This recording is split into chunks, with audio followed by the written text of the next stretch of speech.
from Washington, D.C. In D.C. studios to our TV and radio audiences worldwide, welcome to Balance of Power. Alongside Preeti Gupta, I'm Joe Matthew. Tonight, with just one dissent, the Fed cuts rates and leaves the door open for more.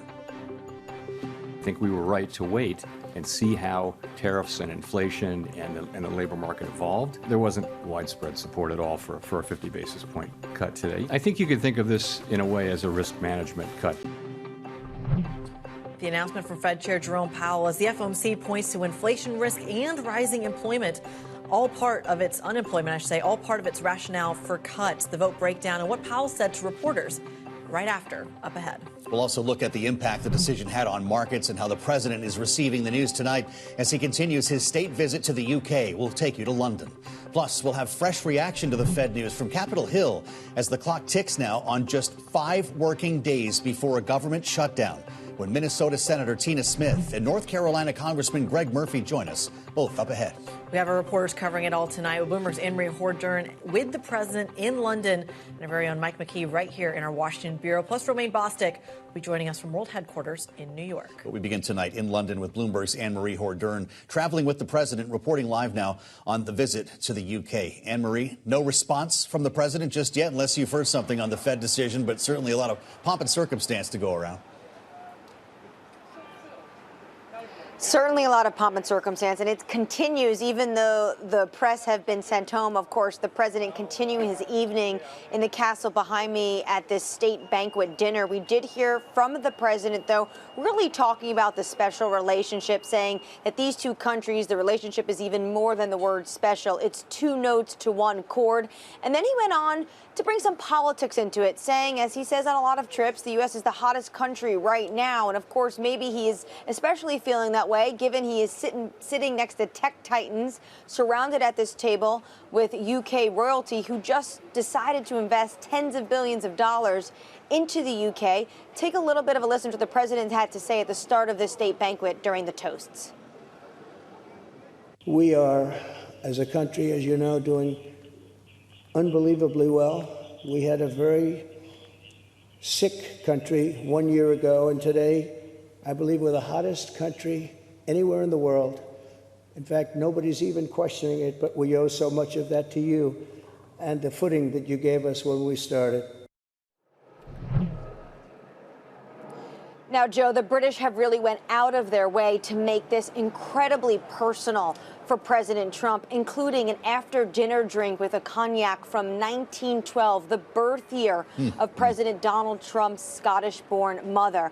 But when King Charles spoke, he also talked about and alluded to a strong defense of allies for Ukraine and also a defense for the environment, something King Charles is incredibly passionate about when it comes to climate change. So tomorrow, there's going to be a host of issues on display. The theater is really left at the castle gates, and when they move to checkers and the prime minister sits down with President Trump, trade, Ukraine, the Middle East, all of these substantive issues will be on the agenda. Well, Annmarie, talk to us a little bit more about those substantive issues, because that's really where the meat lies, and perhaps these transatlantic alliance and potential cracks that are underneath it. What could be a sticking point ahead of the press conference?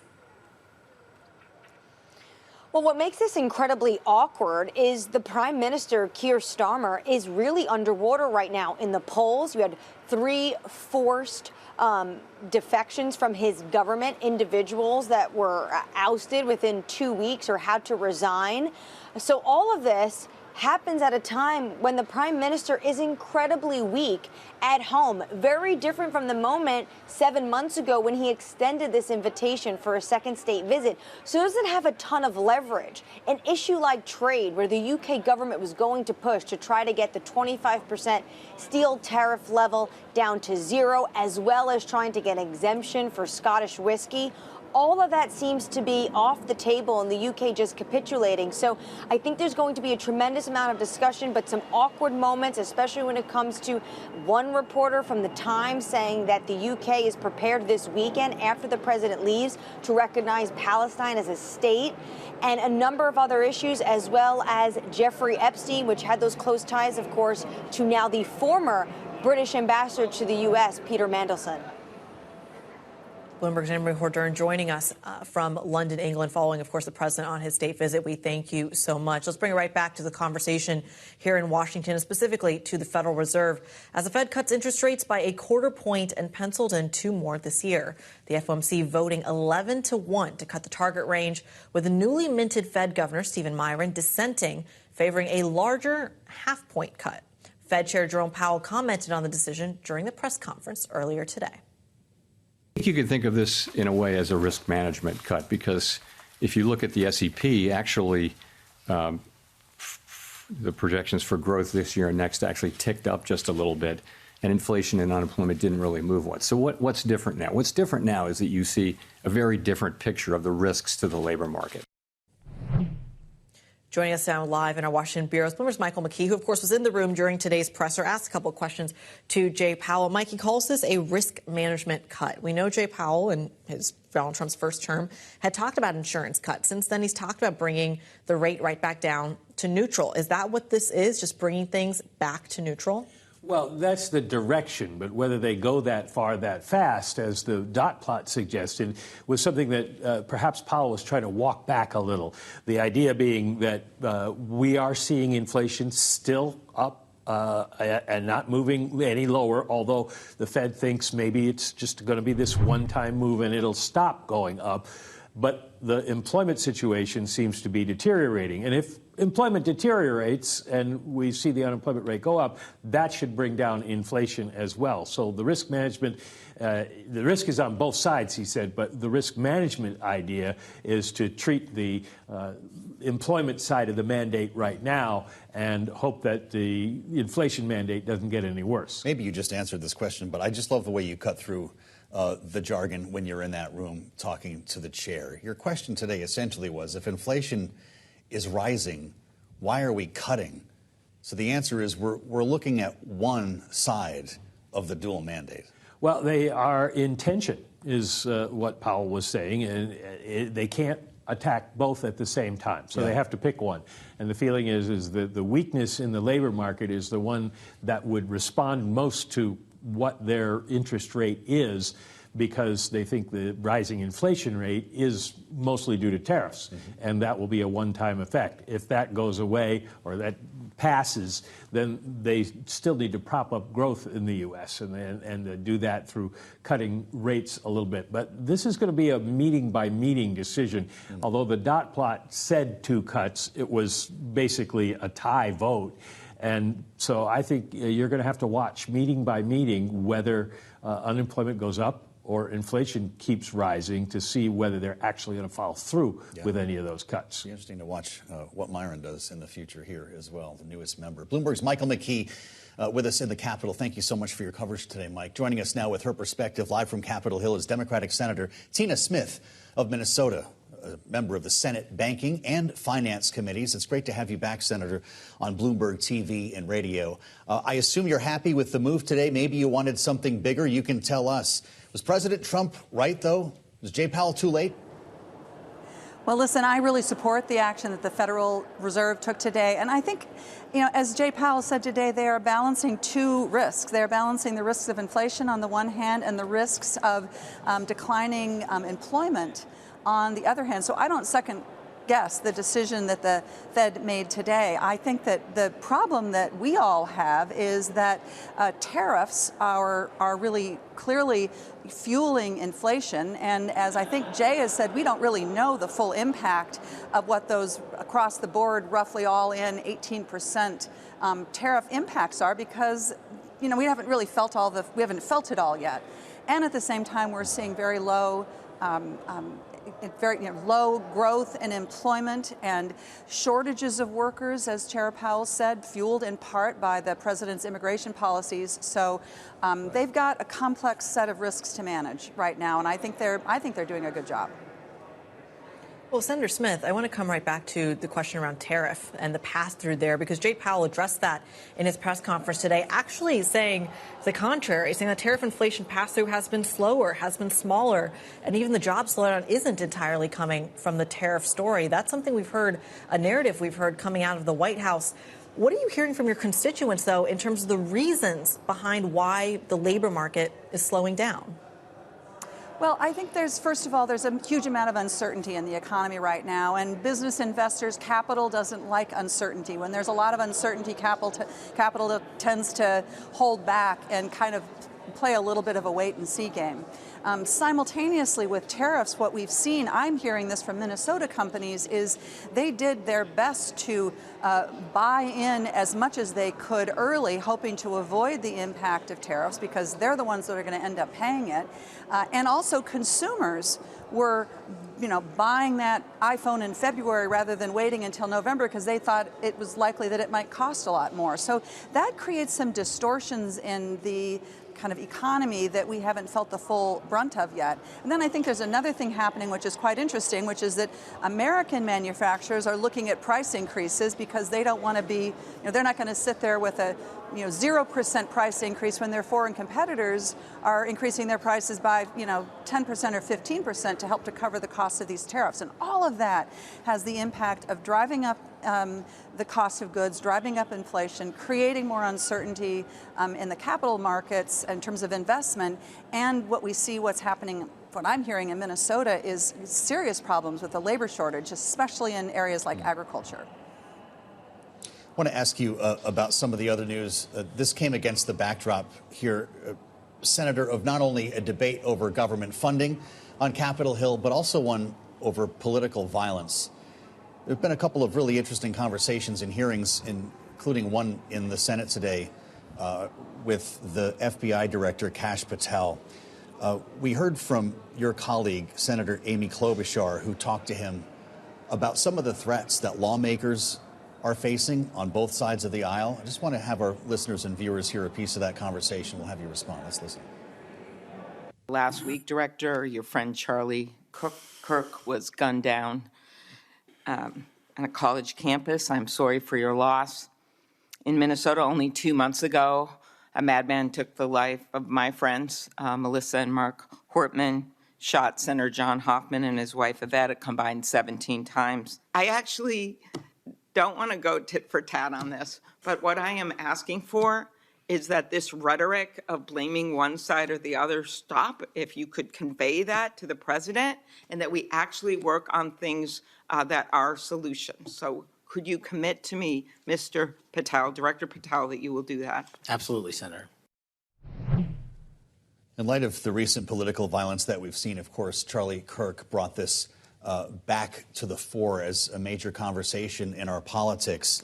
Your home state of Minnesota, of course, saw some terrible and deadly political violence in Minnesota State Rep Melissa Hortman and her husband being targeted. Just wondering where your head is on this as the president blames the radical left, and we have a lot of finger pointing going on in a very partisan environment here in Washington. Senator, how do we get out of this cycle? Well, so I start from the place that most Americans, almost all Americans, abhor political violence. And when it happens, it shakes the very foundation of our democratic society, because if we cannot resolve our differences, great though they may be, with words, with arguing, even with passionate disagreement, and people resort to guns, then we have lost something fundamental to our democracy. But in these horrible moments, it is essential that leaders across the board condemn all political violence, and not just the political violence, not just some political violence. And this was brought to the fore yesterday when President Trump was asked about why he had not lowered the flags to half-mast when our friend Melissa Hortman, Speaker Emerita of the Minnesota State House, was shot in her own home. And he acted as if he wasn't even really sure who she was. What we need right now are leaders that stand strong against political violence across the board, regardless of who the targets are of that violence. That's what we need the president to be doing. That's what we need everybody to be doing.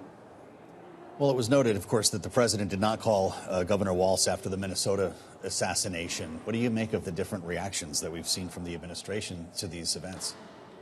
Well, what I am fearful of is that in this moment, the president and his administration, the vice president, are talking explicitly about how they intend to turn the full force of the federal government against folks that they perceive to be their political enemies, the so-called radical left. And this, again, breaks a fundamental compact in how we think about our government. Free speech should be free for everyone, not just free speech for those that agree with you, those that are your supporters. And so I find the comments of the president and the vice president deeply concerning in this moment when we should have leaders that are trying to bring us together rather than drive us apart.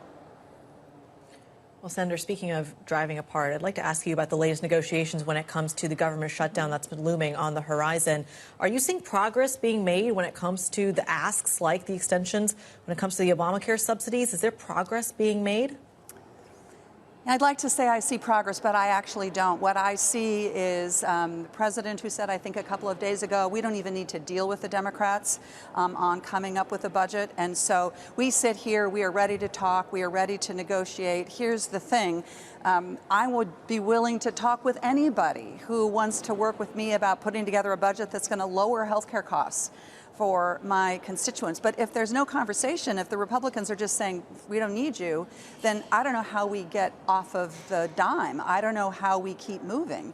And so we are, it seems to me, kind of, waiting for that outreach. I mean, I've done a lot of work in politics at the state and the local and the federal level, and I've never been in a situation where somebody would expect me to show up and vote for them when they didn't even talk to me about what it is that I need to do to protect my constituents. So that's kind of the situation. It can change. I'm hopeful that it changes because we need the federal government to be there and open and working for Americans for a multitude of reasons.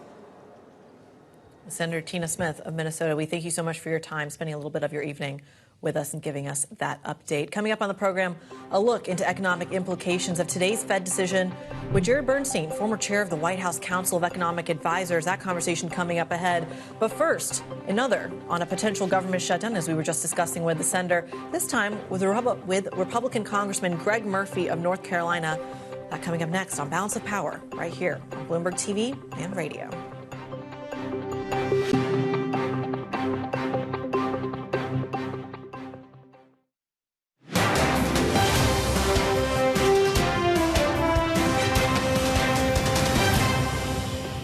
They haven't approached me. They haven't approached us. The Republicans who are in charge right now of the House and in charge and have a trifecta have not made any effort to be bipartisan. And so they really need to own this, right? And in the end, I think what they're trying to do is skirt their responsibility to the American people to provide them quality, affordable health care. And so, yeah, the ACA tax credits that would raise premiums significantly for people, that's a high priority for me and for a lot of other Democrats. Democratic Congressman Suhas Subramaniam of Virginia last night on Balance of Power discussing some of the sticking points he and his party have with the proposed Republican stopgap bill that would help to avert a government shutdown. Joining us now live with his perspective from across the aisle is Republican Congressman Greg Murphy of North Carolina, member of the Ways and Means Committee, and of course, a medical doctor. Congressman, thank you so much for your time this evening. Let's kick it off with the shutdown conversation. We were just hearing from your Democratic colleague. The speaker's talking about a CR by the end of the week. Is that the same timeline for you? I think so. We saw this happen multiple times when Democrats had all the different chambers and everything, a clean CR, just trying to keep the government funded. That's what the intention is. I hope the Democrats will understand that this is just how we keep the government funded. Look, in North Carolina, we need Hurricane Helene relief not to be slowed in any form. We need all the government institutions to be funded. And so let's just keep the clean CR and work towards the other things, given the time. With that said, would it include working towards an extension of the Obamacare subsidies that many Democrats are asking for? I was curious to hear the speaker this morning try not to conflate the two. One is a policy matter that is going to expire at the end of the year. We've got a funding matter that's going to expire a lot earlier. I'm just curious where your heart is on this, not only as a congressman, but as a physician. Should Democrats expect a negotiation after Thanksgiving? Well, I think it's going to end up being one. You look at the premium tax credits that came in as a, quote, COVID era supplement, and why that would continue. Some debate why it would even continue.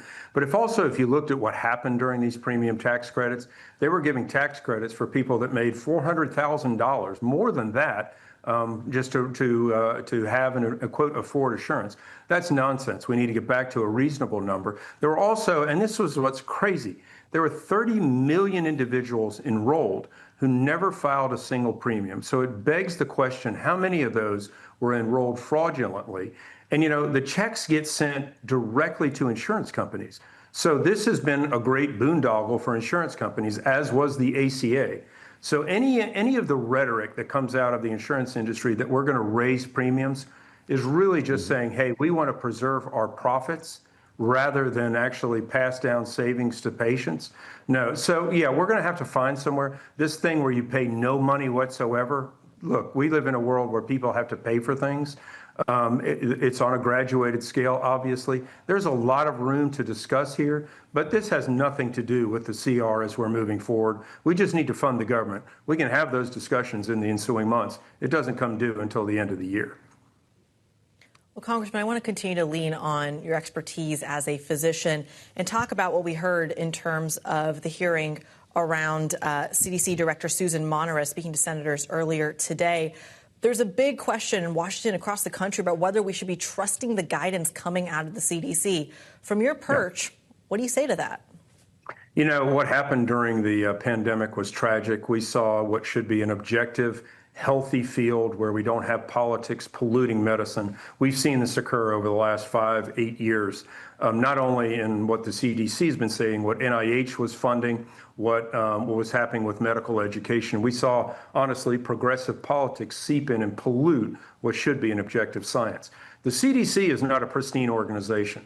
They were recommending COVID vaccines for children, infants 6 months and older, when there was absolutely no data to support this. Vaccines are supposed to be for at-risk populations. In fact, the CDC had to recant its mortality data on children from COVID itself when forced to confront with some of this stuff. So, one of the things is we want to believe these institutions, but these institutions are human, they're frail, they have been involved in politics. So a healthy disruption of what's going on, while painful, and while really, difficult to see at times, is absolutely needed to restore American public's trust in these institutions. Yeah. Congressman, we heard from your fellow physician on Capitol Hill. Senator Bill Cassidy today chairs the Help Committee and was talking with Monteris about the firing that Secretary Kennedy ordered. I just want our viewers and listeners to hear what he said, and we'll have you respond. Here's Senator Cassidy. If someone is fired 29 days after every Republican votes for her, the Senate confirms her, the secretary said in her swearing in that she has, quote, unimpeachable scientific credentials, and the president called her an incredible mother and dedicated public servant, like, what happened? Did we fail? Was there something we should have done differently? Only got about a minute left, Congressman. How would you answer the senator on that? Yeah, that's a fair question. I think that's a fair line of reasoning. What happened between her and the head of the agency? There's a he said kind of things. I don't know. That's a difficult challenge with things, but that when you're putting the head of an agency, you have the ability to hire, you have the ability to fire. This health disruption is painful at times. I would love to know the real, as it comes out, what happened. Those are real good, fair questions to ask. What I want America to be able to trust these institutions again. And I think it's going to take a painful time to be able to get there. Joining us from his office on Capitol Hill, Republican Congressman Greg Murphy of North Carolina. Doctor, thank you, as always, for being with us. Coming up, Fed Chair Jay Powell says the job market is no longer very solid. After today's rate cut, we'll discuss that with Jared Bernstein, the former chair of the White House Council of Economic Advisors in the Biden administration. It's next on Balance of Power on Bloomberg TV and radio.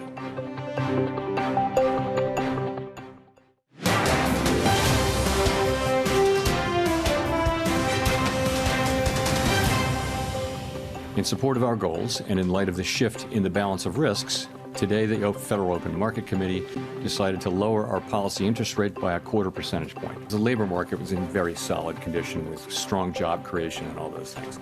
I think if you go back to April and now look at the revised job creation numbers for May, June, July, and August, I can no longer say that. We did welcome a new committee member today, as we always do, and the committee remains united in pursuing our dual mandate goals. I think you could think of this in a way as a risk management cut. Inflation, we continue to expect it to move up, maybe not as high as we would have expected it to move up a few months ago, the pass-through of the tariffs into inflation has been slower and smaller. This is Balance of Power on Bloomberg TV and radio. I'm Joe Matthew alongside Kriti Gupta in Washington, where Fed Chair Jay Powell held that news conference today, delivering remarks after the central bank announced a quarter-point rate cut. Anticlimactic, the move was highly anticipated by Wall Street, left markets largely unshaken. For more details, though, we look under the hood with Power Moves and Bloomberg's Romaine Bostick, who joins us live from World Headquarters in New York. Romaine? Yeah, you got to put a ... after that, Joe, because I just want to point out, typically on the day of Fed decisions, the market moves are a little bit more muted, certainly at the close. Intraday price action, volatile as normal, but you can see a close slightly lower on the S&P of about 0.1%. But I want to go back to 1 year ago tomorrow. That was the last time that the Fed cut rates, Joe. And on that day, stocks also moved only fractionally, down about 0.3%. But the day after that, you saw almost a 2% rally in the S&P 500. Now, there's no guarantee that's going to happen tomorrow, but it does take time for the markets to digest not just what happened today, but more importantly, whether they think this is actually the start of a prolonged rate-cutting cycle, and more importantly, Joe and Kriti, whether the start of that rate-cutting cycle is actually going to be supportive of the economy rather than a harbinger of maybe economic pain ahead. You saw a lot of repositioning in the market today around those rate-sensitive sectors, like home builders, like bank stocks. In fact, bank stocks as a group closed out the day at a record high, and that could be a big part of the story as we get into tomorrow and deeper into October, November, and December. Remember, this is a Fed that, at least based on that dot plot, says that today's rate cut is going to be one of 3 to close out the year. Romaine, Wall Street is still more dovish than the Fed is right now. The Fed's talking about 2 more rate cuts. If you look at the dot plot, Wall Street says there's more. What is the market seeing that the Fed isn't? Well, it depends. I mean, I think the equity market is relatively bullish here, not so much on economic conditions, but the idea that accommodative policy is what is necessary. I do just want to point out, though, very quickly, Kriti, when you look at the bond market and you look at what's on the dot plot and you look at what's on those summary of economic projections, the bond market is actually more in sync with what the Fed said today than the equity market is. But the equity market is kind of a tricky story, as you know, Kriti, because so much of the rally that we've had this year and really going all the way back to late 2022 into 2023 is less about the Fed and much more about the CapEx spend coming out of those big tech companies on AI. And based on the conversations we had today with folks like Ken Shinoda over at DoubleLine, Dan Ives over at Wedbush, the idea of rate cuts and a rate cutting cycle could potentially be supportive of additional CapEx spend, not so much because of the cost of capital going lower, but what it seems to send in terms of a message with regards to investor sentiment. Romaine Bostick joining us from World Headquarters in New York. We thank you so much. Tomorrow brings another day. We appreciate your time explaining those market moves to us and our global audience. Let's get a little bit of a closer look at the economic implications of today's Fed decision with none other than Jared Bernstein, former chair of the White House Council of Economic Advisors and now senior fellow at the Center for American Progress. Jared, a pleasure to have you on the program. Thank you for joining us this evening. Let me just get your initial reaction on that 25 basis point cut. Is this step 1 in a return to neutral? Or is this kind of giving a little bit of a shot to the arm of the American economy? How are you thinking about it? I think it's more of a step and a return to neutral. I think the weight of the evidence, as Chair Powell couldn't have been more clear, is that it made sense to shift from a more neutral stance to one where you worry a little bit more about some of the cracks showing in the job market. So in that sense, I think the rate cut was not only very much expected, and in that sense, we shouldn't expect it to particularly shock markets one way or the other. They saw this coming. But from the perspective of risk management, to use a term that's been used a lot today, I think it made sense. Well, what do you make of the moving targets here today, Jared? We saw growth through the year rising 0.2 to 1.6%. Is this the Stephen Myron effect, or is there something else going on under the surface? Well, I think the underlying economy is pretty tricky to see. And I think one of the things that Chair Powell's been, to understand, I think one of the things that Chair Powell has said many times, again, not using these exact words, is that, when you're driving through the fog, you want to drive slowly. And there's been a lot of fog, and I don't think that's been particularly clarified given the recent data flow. We've certainly seen inflationary pressures, but the Fed is trying their best to look through that, again, to upweight the labor market pressures, where we've seen unemployment drift up. 4.3% doesn't sound particularly high, and historically it's not, but it's certainly well above the trough, which was closer to the mid-threes. Then we get this strong retail sales report, and not just from 1 month, but an upgrade to some earlier months. I saw that some of the forecasters for Q3 are now looking at a GDP growth rate for Q3 that's even north of 2%. GDP now is north of 3%. They tend to be highly elastic to these bips and bops in the data. But Goldman Sachs forecasters, who tend to have a smoother outlook, they're around 2.2 now for Q3, and that's a fairly buff growth rate. So it just shows how Powell is still steering through the shoals of a lot of uncertainty, much of it policy-induced. Well, Jared, speaking of that policy induction, Jay Powell made some comments when it comes to that tariff policy and what the effects are. I want to just play for our global audience a little bit of what he said. Right now, the situation we're in is that we see inflation. We continue to expect it to move up, maybe not as high as we would have expected it to move up a few months ago. The pass-through of the tariffs into inflation has been slower and smaller. The labor market has softened. So the case for there being a persistent inflation outbreak is less. And so that's why we think it's time for us really to acknowledge that the risks to the other mandate have grown and that we should move in the direction of neutral. Jay Powell there speaking about the tariff pass-through. It's not as big as maybe he and economists around the world were bracing for. Jared, is that a win for the White House and maybe a sign that the tariff policy may actually be working? I wouldn't read it that way, because the White House has consistently said there'll be zero pass-through. And anyone who looks at these data knows that's wrong. The difference between zero and what we've seen, which is probably around 60, 70% in terms of consumer pass-through, would be, it just strains credulity to look at, for example, goods inflation, the inflation of consumer goods. Draw a line where the tariffs come into play, and you'll see an inflection point of those prices, very closely related to the tariffs that have been implemented. The problem for the White House in this regard, along with just this very false narrative of zero pass-through, is that for a while, you had companies that would really beefed up their inventories to front-run the tariffs, and were even taking some of the hit in their margins. I would argue that both of those buffers are kind of played out right now, and that's why Powell said we could see more of this pass-through. I think he just said I expect it to going forward. So we're not out of the inflationary woods in terms of tariffs. The question for him is not about these nooks and crannies of the pass-through. It's, will this get embedded in expectations, or will this just be a matter of a shift in the price level? Over 3-4 months, you get some faster inflation. It takes the price level up to a higher level than it would have been. Very bad for consumers who are already upset about affordability. But from the Fed's perspective, if the rate of inflation then goes back down to where they expect it, that will be a good result for them. Jay Powell today spoke about the president's immigration policy impacting the job market. Jared, and it's something that we've talked about here in past conversations with you on Bloomberg TV and radio. When we consider the dual mandate here and some of the weakness that has been noted in the job market already, what if the Fed followed the advice of Stephen Myron and cut by 50 today? Would it have had an impact, or can you not touch this immigration issue with interest rates?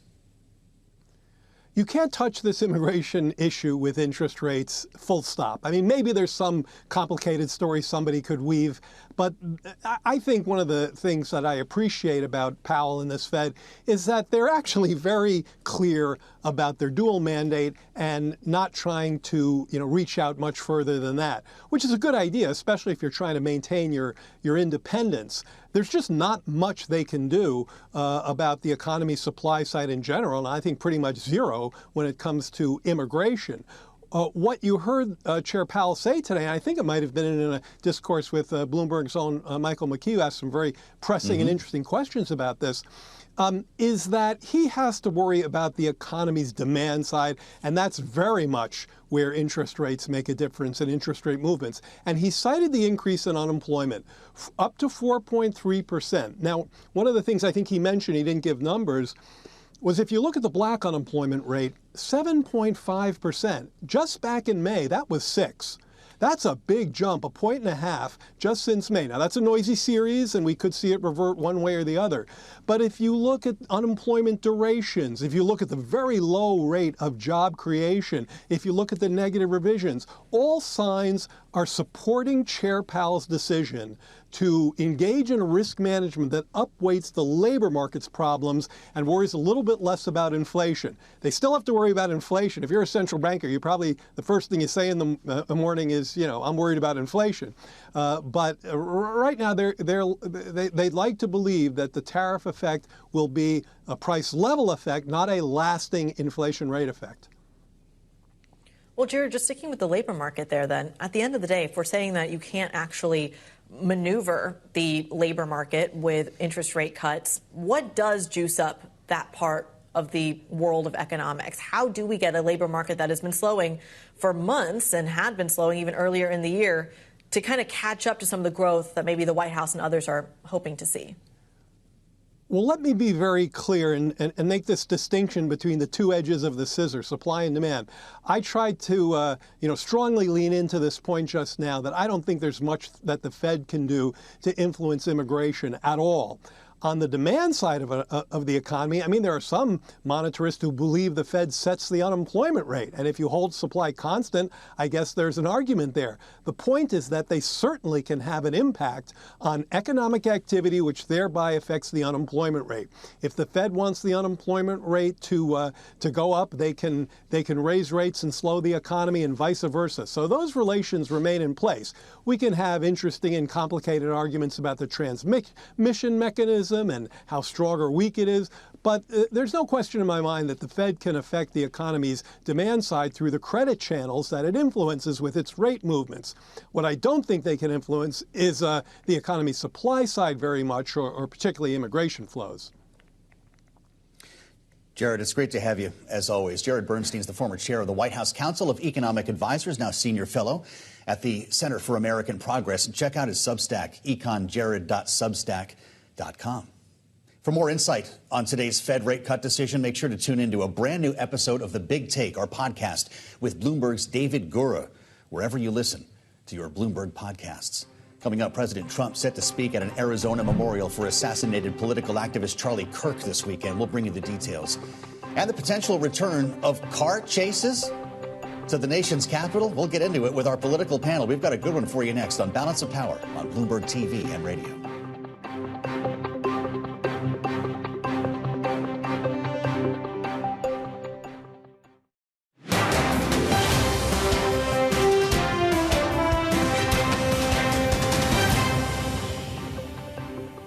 This is Balance of Power on Bloomberg Television and Radio. Alongside Joe Matthew, I'm Kriti Gupta.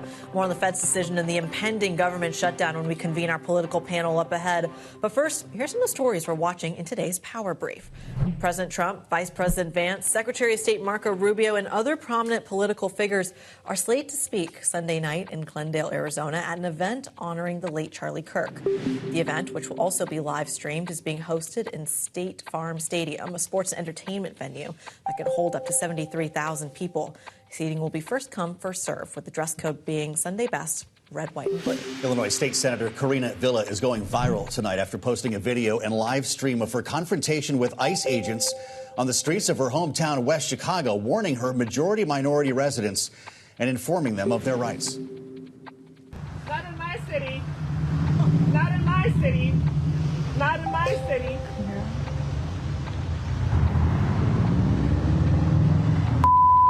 I'm sorry, guys. I'm sorry. Please delete that. If you have kids watching, I apologize. They're over here. They're over here.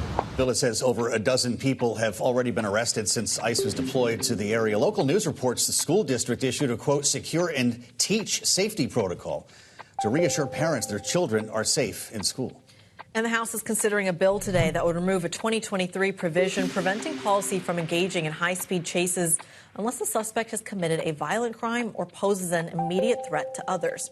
Under the new law, local police would be able to engage the vehicular pursuit of any suspect fleeing in a motor vehicle as long as they reasonably believe the pursuit wouldn't cause unacceptable risk to bystanders. Now we're getting onto something. With their reaction to this and more, this evening's political panel, Roger Fisk is with us, former aide to President Obama, our Democratic strategist, alongside Republican strategist Robb Waters, of course, the managing partner at the Madison Group. Gents, it's great to have you back. Thank you for joining us here. You know, they say Washington, D.C. is Hollywood for ugly people. And we might be getting a little closer to L.A. right now if we're going to have the car chases back in the district. Have they ever seen traffic around here, Rob? I don't think you're ugly. Well, I appreciate that very much. You've heard that line. Listen, cross-jurisdictional, and from my understanding, when criminals would rob a bank in D.C., they would have to stop at the bridge and then call the Virginia State Police, and there would be a 10 to 12-minute lag time. What they're saying is probable cause is existent and pursuant of criminals may happen, as long as it doesn't harm pedestrians. But as we're a bike-friendly, non-pedestrian city, it shouldn't matter. We are bike-friendly. I've noticed the lanes. We've talked a lot about crime in Washington, D.C. Both of you gentlemen have lived around here for a while. Yeah. A month into this, has President Trump made the city safer? Not that I can tell, but first off, thank you so much for having me, and I enjoy being here with Rob. I live in a transitioning neighborhood in Washington, D.C. that's no stranger to law enforcement issues, and I haven't seen a whiff of them. It seems like mostly they're down around the mall, and then the only thing I did see was when they went through and swept through some of the homeless encampments, that the homeless were just pushed further out into the different corners of the district. So I did see that. Part of this to me, and I have no problem giving law enforcement the tools that they need to do their job. I do find that there's a consistent disconnect between how the House adjudicates their administrative responsibilities relevant to the district and what's actually going on in the district.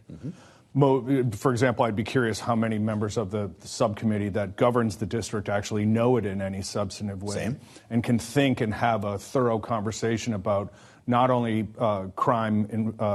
anti-crime enforcement, but also some of the prevention things that we know actually do work in a lot of ways. But that said, in and of the question specifically about the chase, I don't have an issue with it. I'm all for putting bad people in jail. Let's talk about what else was being talked about on Congress besides car chases, and that, of course, is the looming shutdown. Are we making any progress when it comes to finding a solution, averting a shutdown? Where are Absolutely. Yes. Making progress? I was with 3 appropriators today. They're going to do a clean CR till Thanksgiving, as they always do. Listen, we haven't passed a straight appropriations bill since 2006. Let's just be honest about this. And, you know, there's no budget that's been existent. The games are going to play, but they're going to keep the government open, and it will be a 11th hour, 12th hour deal. Democrats want an extension of Obamacare subsidies. Is that a fight for later in the year, or are you willing to die on this hill? I think it's always a fight in the sense that the policy, if you separate yourself from what people do with their mouths and look at what they do with their feet, this is almost 3 million people in Florida, 700,000 people in Kentucky.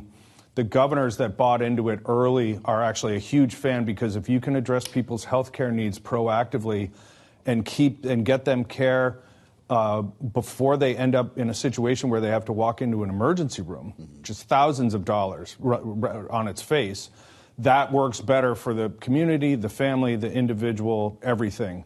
Much more care for much less money.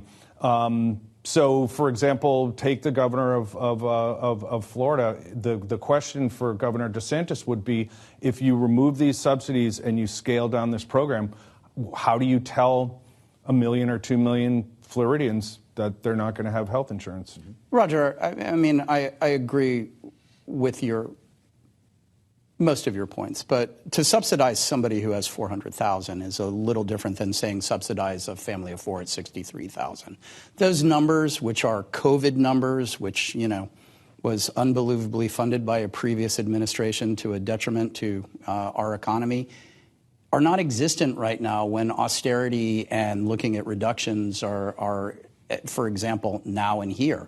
We have to save money. And I'm sorry, if you make $400,000 a year, I don't need to underwrite you. If you're a family of four, $80,000, happy to do so. And that's where the debate is. Yeah. Well, speaking of... Oh. No, please. Go for it. Well, I was going to say, speaking of costs on American families, let's talk about the tariff impact, if we can. Jamie Dimon is in Washington today. He told GOP senators, according to Punchbowl, that tariffs are creating uncertainty. There's been a conversation right now that this could be the straw that breaks the American consumers' back. And nobody has greater appreciation for Goldman Sachs, who told me I shouldn't buy crypto 4 years ago, too. So, look. The tariff debate, and I have said this repeatedly, is a debate. It is an evolving process to bring countries to the table to examine where our trade imbalances are. The Court of Appeals is going to hear it. I do not think they are permanent. I was with Senate Foreign Relations Committee members today on the majority side and the minority side, and this is a debate tactic. It just is. Parity is an example of good trade. Should Jay Powell start factoring that in to his foggy forecast? I think Jay Powell's been very disciplined and sticking very closely to his mandate. One response to Robb's point, and I think that's relevant to the larger issue, is, and I don't understand why someone can't sit the president down and explain this to him. If you are the largest economy in the world, then it's going to be very difficult to find a country that trades more with you than you do with it. Right? Of most countries in the world, we're going to go into and we're going to buy more from them than they sell to us because we're a much larger economy. Yeah. It's just a question of scale. It's just a question of math. And what we're seeing is, and I think Brazil is a very good example, and I think India is a very good example, of where these are much more personal things. When Modi came out and gently questioned President Trump's claim about his role in the conflict between India and Pakistan, within 72 hours, Trump doubled the tariffs there. And personal, not policy, personal. And then when we look at Brazil, relevant to the trial of the former leader there, who's philosophically close with the current president here, and that he bumped up to 25% the tariffs on that country. Yeah. Personal whims and indulgences do not a policy make. And what people want is some kind of stability, even if it's 8% or 10% or whatever it might be, stretched out into the future. Because right now, some of these changes are the 60th change in all of these levels and the timelines since Liberation Day, which just tells you it's Monday, it's 10, it's Tuesday, it's 25, it's Wednesday, it's punted for 90 days, it's Thursday, it's back to 5. It's just like, it's not a policy. All right, Roger Fisk, Robb Waters, we will leave the conversation there. We thank you both so much for joining the panel tonight. To learn more about these stories you heard here today and more, check out the Washington Edition newsletter on the terminal and online. We'll have a lot to catch up on this Fed Day, and we'll meet you back here tomorrow. Thanks for joining us on Balance of Power. Alongside Kriti Gupta, I'm Joe Matthew. This is Bloomberg TV and Radio.